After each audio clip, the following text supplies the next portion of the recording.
So hi guys, so welcome to the new chapter.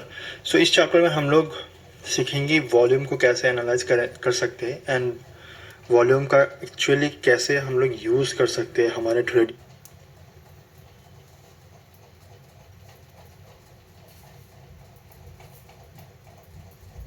So welcome to this new chapter. इस chapter में हम लोग समझेंगे कि स्टॉप लॉस को कैसे लगा सकते हैं, ठीक है, एंड स्टॉप लॉस हम लोग किस बेसिस पे लगाना चाहिए, ठीक है, ओके।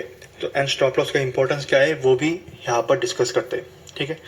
जब भी हम लोग ट्रेड लेंगे, हम लोग जब भी पोजीशन लेने की कोशिश करेंगे, पोजीशन लेने से पहले हमेशा एक चीज़ को ध्यान रखना। पोजीशन लेने से पहले हमेशा अपना जो स्टॉप लॉस है उसको पहले सोचो। सोचो कि पहले हमारा स्टॉप लॉस किधर बन सकता है एंड देन एंट्री के बारे में सोचना है। पहले ही डिसाइड करो कि हाँ, मेरा यहाँ पर स्टॉप लॉस बनेगा, देन मैं यहाँ पर एंट्री लूँगा एंड ऐसे करके मेरा सेटअप ये बनेगा कि इतना रिस्क रिवॉर्ड रेशियो हम लोग फॉलो करेंगे। सिंपल एज दैट, ठीक है। एंड स्टॉप लॉस अगर आपने फॉलो नहीं किया, अगर आपने स्टॉप लॉस के बिना ट्रेड किया, ये आप स्विंग ट्रेडिंग पकड़ लो या फिर इंट्राडे ट्रेडिंग पकड़ लो, कोई भी ट्रेडिंग स्टाइल पकड़ लो, without stop loss cannot be a trader. Stop loss must है, स्टॉप लॉस के बिना ट्रेड करना ही नहीं है, ठीक है। फिर से बोल रहा हूँ, स्विंग ट्रेडिंग को इन्वेस्टिंग के जैसा मत सोचना, दोनों में बहुत डिफरेंस है। कुछ लोग क्या करेंगे, हाँ बाय कर लेते हैं, ऊपर गया तो अच्छी बात है, अगर नीचे गया तो होल्ड करके रख देंगे, कभी ना कभी तो ऊपर जाएगा, प्रॉफिट ले लेंगे। ऐसा नहीं, ऐसे नहीं हो सकता ट्रेडिंग, ऐसे स्विंग ट्रेडिंग कभी भी नहीं हो सकता। इस चीज़ को हमेशा दिमाग में रखो। अगर स्विंग ट्रेडिंग करना है तो प्रॉपर सेटअप फॉलो करना है, proper risk reward ratio follow करना है, रिस्क मैनेजमेंट फॉलो करना है। अगर स्टॉप लॉस सेट किया, स्टॉप लॉस हिट हो रहा है, मतलब हमें उधर से निकल जाना चाहिए, move on to the next trade. Simple as that. हमें यहाँ पर इन्वेस्टिंग जैसा नहीं सोचना है कि हाँ यहाँ पर थोड़ा नीचे भी चला जाएगा तो हम लोग होल्ड करके रख देंगे। लॉस को कभी भी होल्ड नहीं करना है, कुछ भी हो जाए।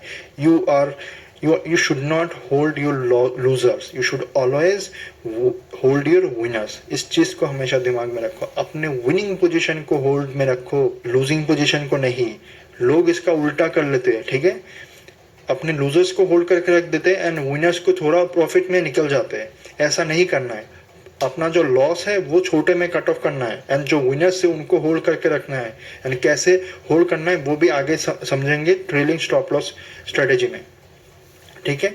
तो हमें हमेशा स्टॉप लॉस यूज करना पड़ेगा, स्विंग ट्रेडिंग में, इंट्राडे ट्रेडिंग में, कभी भी do not trade without stop loss.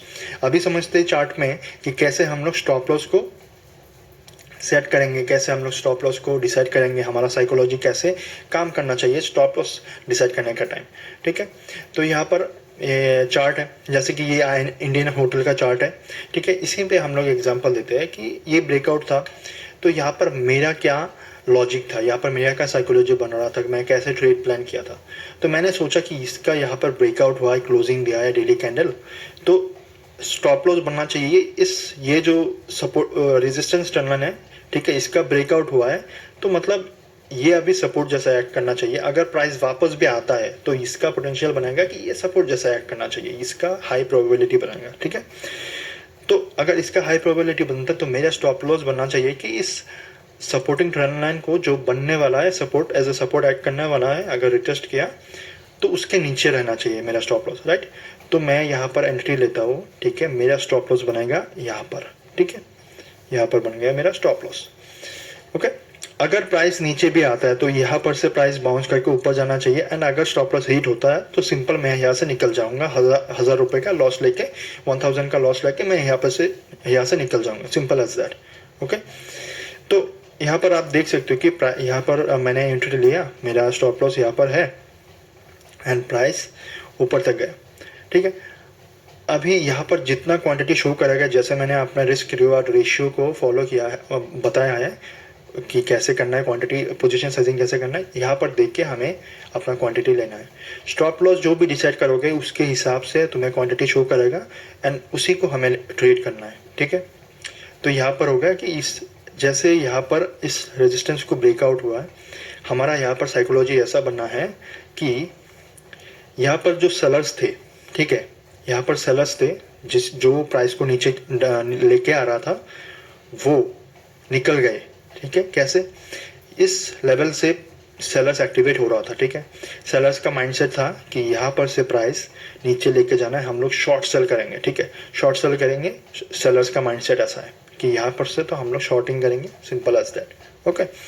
तो अगर प्राइस यहाँ पर से ब्रेकआउट देता है, बायर्स का स्ट्रेंथ बहुत ज़्यादा है, प्राइस ने यहाँ पर ब्रेकआउट देके डेली कैंडल यहाँ पर क्लोज आउट कर दिया, इसका मतलब यही होता है कि यहाँ पर जितने भी सेलर्स यहाँ पर शॉर्ट करने की कोशिश कर रहा था ना, वो सारे गायब हो चुके हैं। उनका उन सबके स्टॉप लॉस किधर पड़े होते हैं पता है?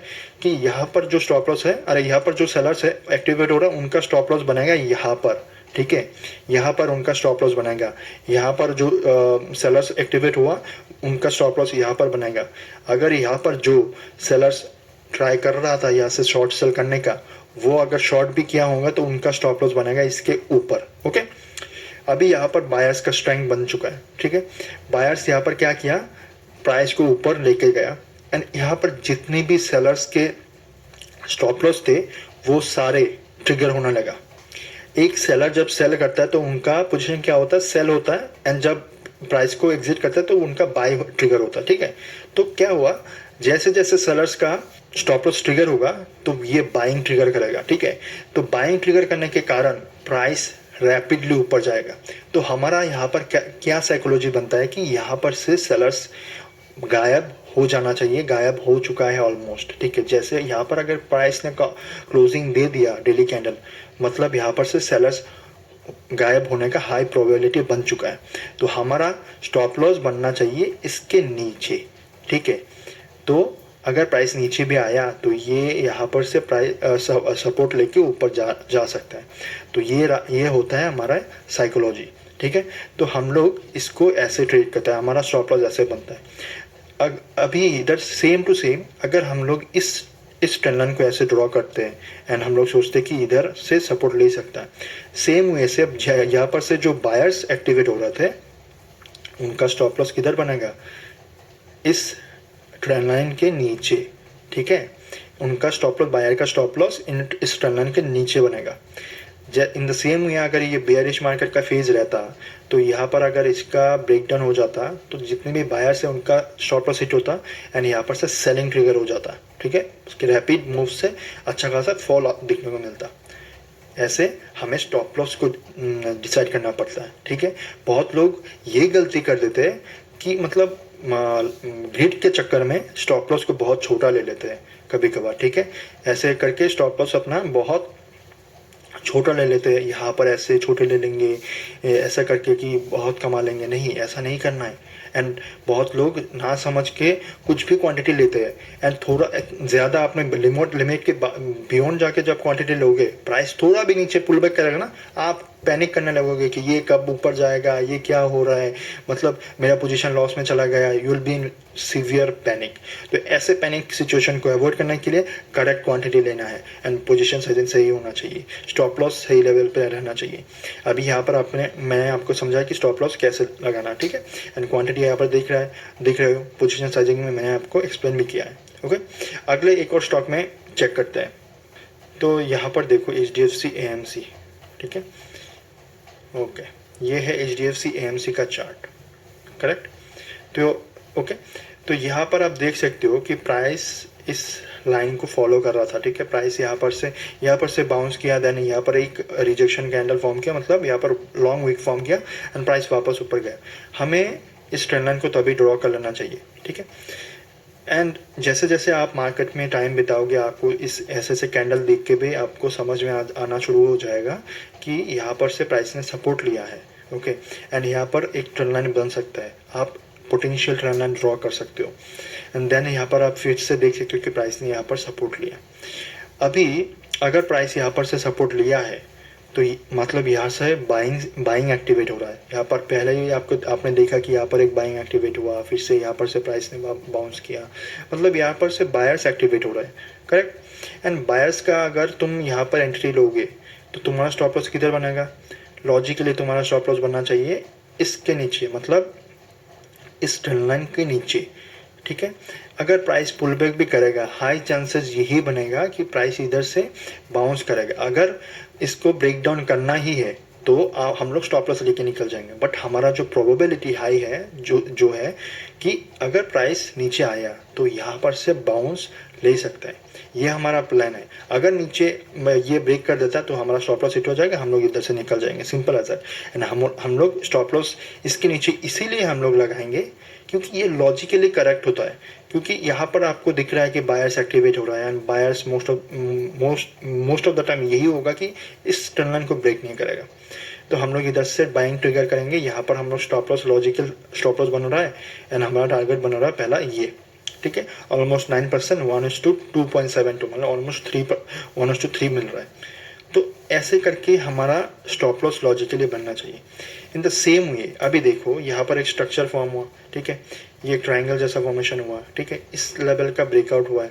अभी हम लोग क्या कर सकते हैं, जैसे कि इस लेवल का ब्रेकआउट हुआ, यहाँ पर क्या हो रहा था, यहाँ पर सेलर्स एक्टिवेट हो रहे थे, ठीक है, यहाँ पर सेलर्स एक्टिवेट हो रहे थे एंड यहाँ पर से रिजेक्शन प्राइस ले रहा था।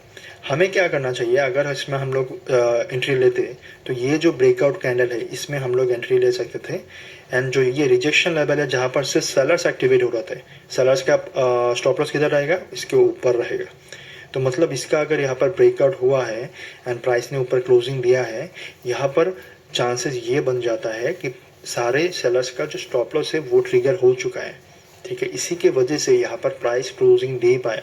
अगर प्राइस यहाँ पर से रिजेक्शन वीक फॉर्म करके नीचे अंदर आ जाता तो इसका मतलब ये बनता कि यहाँ पर से अभी भी सेलर्स स्ट्रांग है एंड बाहर क्लोजिंग देने नहीं दिया है। इसी के लिए हम लोग बोलते हैं कि हमेशा कैंडल का क्लोजिंग के लिए वेट करना चाहिए, ठीक है। स्विंग ट्रेडिंग में अगर इस लेवल का ब्रेकआउट हुआ है, हमें एक डेली कैंडल का क्लोजिंग होना ही चाहिए, ठीक है, तभी जाके हमारा जो ट्रेड्स है वो एक्यूरेट होना शुरू हो जाएगा। लोग क्या करते हैं, थोड़ा सा मतलब दिन का एंडिंग नहीं हुआ है, यहाँ पर ब्रेकआउट दिखा, बाहर प्राइस चला गया, एंट्री लेके बैठ जाएंगे।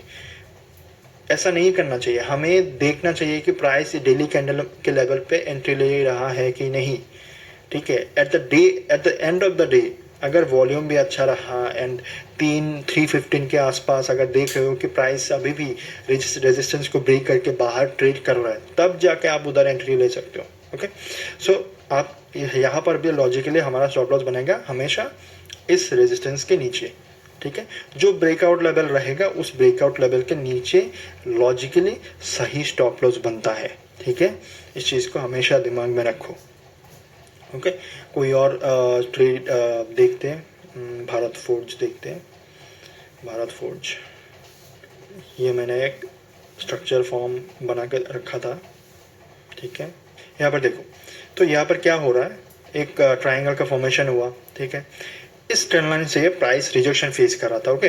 प्राइस यहाँ पर से सेलर्स यहाँ पर से एक्टिवेट हो रहा था बार बार। देखो ये इधर से फॉल आया, इधर से फॉल आया, यहाँ इसके पास जाके प्राइस ने फॉल किया।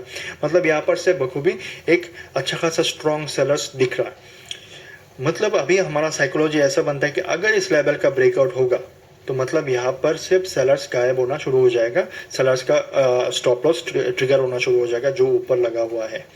तो स्टॉप लॉस अगर ट्रिगर होगा तो बाइंग ट्रिगर होगा। यहाँ पर जैसे ही प्राइस इसको ब्रेकआउट दिया तो इस कैंडल के अंदर अगर हम लोग एंट्री लेते हैं तो हमारा जो स्टॉप लॉस है वो बनना चाहिए इस जो रेजिस्टेंस लेवल है, यहाँ पर से प्राइस ने रिजेक्शन फेस किया था, इसके नीचे होना चाहिए, ठीक है।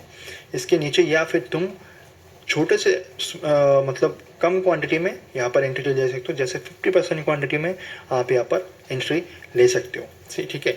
अगर यहाँ पर ब्रेकआउट हो गया एंड ज़्यादा बड़ा कैंडिडेट, आप यहाँ पर 50% क्वांटिटी में आप एंट्री ले सकते हो। 50% क्वांटिटी में एंट्री लेके स्टॉप लॉस नीचे यहाँ पर लगाओ, ठीक है।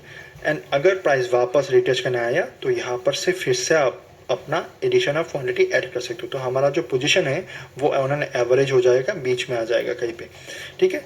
तो ऐसे हम लोग अपने पोजीशन को मैनेज कर सकते हैं, ठीक है।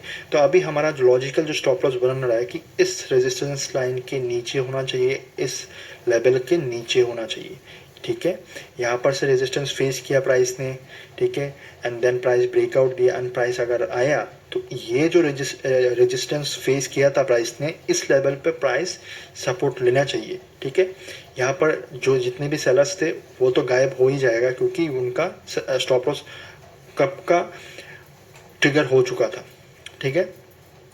तो ये हमारा साइकोलॉजी रहता है, ये हमारा थिंकिंग थॉट प्रोसेस रहता है, ठीक है। कहाँ पर सेलर्स है, कहाँ पर सेलर्स का स्टॉप लॉस पड़ा होगा, ये हमारा थॉट प्रोसेस रहना चाहिए। एंड हमारे इस थॉट प्रोसेस के साथ हमें आगे बढ़ना चाहिए, अपना स्टॉप लॉस को प्लान करना चाहिए, ओके। हमारा स्टॉप लॉस को प्लान करना चाहिए, ओके। तो ऐसे इस तरीके से हम लोग प्लान कर सकते हैं, ठीक है। सो ये था स्टॉप लॉस कैसे डिसाइड करेंगे, ये आपको मैंने समझाया।